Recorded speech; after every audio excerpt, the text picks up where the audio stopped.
Assalamualaikum warahmatullahi wabarakatuh. Perkenalkan, saya Rasya Muhammad Ridwan Syah dari kelas D, Prodi PGSD. Saya akan menjelaskan mengenai sumber ajaran Islam. Sumber ajaran Islam itu terdiri dari dua sumber, yakni dari Al-Quran dan Al-Hadis. Yang pertama, saya akan menjelaskan dari Al-Quran terlebih dahulu.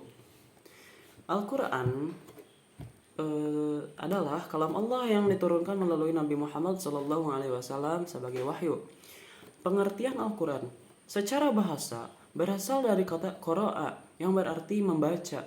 Ada juga pendapat yang menyebut dari kata korona, yaitu menggabungkan, karena ayat-ayatnya digabungkan dalam satu mushaf.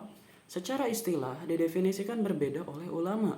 Contohnya, menurut Jalaluddin Al-Suyuti, Al-Quran adalah kalam Allah yang diturunkan kepada Nabi Muhammad yang menjadi mukjizat meskipun hanya satu ayat.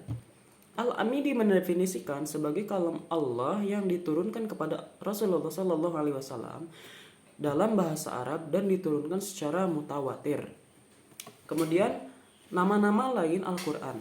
Al-Quran memiliki beberapa nama yang disebutkan di dalamnya. Yang pertama yaitu Alkitab, yang berarti wahyu yang tertulis dan penyempurna dari kitab-kitab lainnya.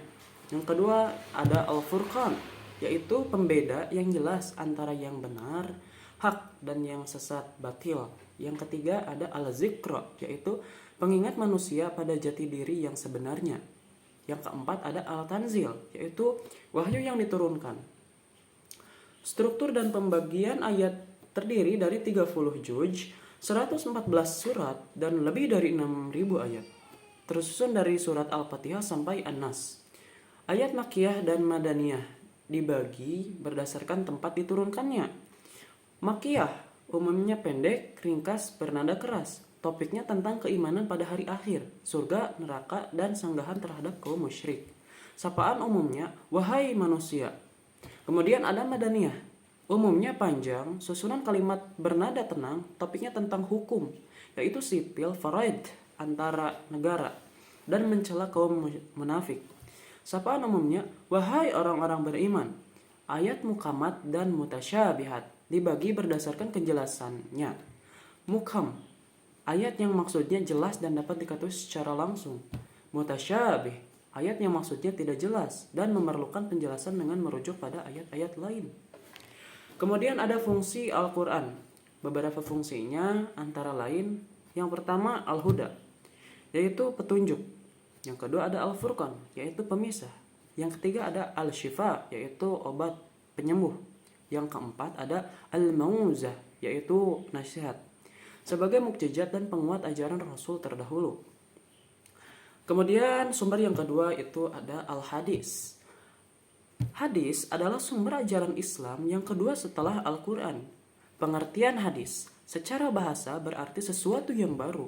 Secara istilah, ahli hadis, segala perkataan, akwal, perbuatan, af'al, dan hal ihwal Nabi.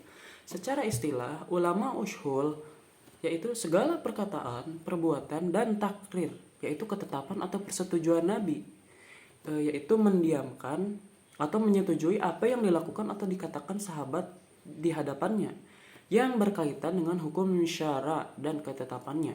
Kemudian ada kedudukan hadis. Kedudukan hadis didasarkan pada dalil-dalil Al-Quran yang memerintahkan mentaati Rasulullah SAW disatu nafaskan dengan ketaatan kepada Allah, merealisasikan ajaran Rasulullah. Nabi Muhammad SAW sendiri menyatakan bahwa beliau meninggalkan dua pusaka agar umatnya tidak tersesat, yaitu kitab Allah dan sunnah Rasulnya, hadis. Kemudian fungsi hadis. Hadis berfungsi sebagai penjelas dan penguat ajaran Al-Quran. Bayan al-Takrir menetapkan dan memperkuat apa yang telah diterangkan dalam Al-Quran. Bayan al-Tafsir memberikan rincian dan tafsiran terhadap ayat-ayat Al-Quran yang masih bersifat global atau mujmal. Bayan al-Tashri, yaitu mewujudkan suatu hukum atau ajaran yang tidak didapat di dalam Al-Quran, atau di Al-Quran hanya ada pokoknya saja. Kemudian ada bayan al-Nask, menjelaskan mana ayat yang menask, yaitu menghapus, dan dinas, dihapus. Kemudian ada unsur-unsur pokok hadis. Sebuah hadis terdiri dari 3 unsur pokok, yakni sanad, yaitu silsilah orang-orang, rawi, yang meriwayatkan hadis dan menyampaikannya kepada matan hadis. Yang kedua ada matan hadis, yaitu lafaz-lafaz hadis yang di dalamnya mengandung makna-makna tertentu. Yang ketiga ada rawi, yaitu orang yang meriwayatkan atau memberikan hadis, yaitu yang mencatat hadis di ujung sanad seperti Imam Bukhari. Kemudian ada hubungan dengan muslim sebagai muslim. Kita harus mengakrabi Al-Quran dengan memantapkan keimanan, mempelajarinya, mengamalkannya, dan mendakwahkannya. Al-Quran adalah pedoman hidup dan harus ditetapkan dalam kehidupan sehari-hari sebagai landasan spiritual, sumber hukum dan moral, serta inspirator pengembangan sains dan teknologi. Mungkin itu yang bisa saya jelaskan. Mohon maaf apabila dalam penyampaian saya memiliki atau ada kekurangan. Wabillahi taufiq wal hidayah. Wassalamualaikum warahmatullahi wabarakatuh.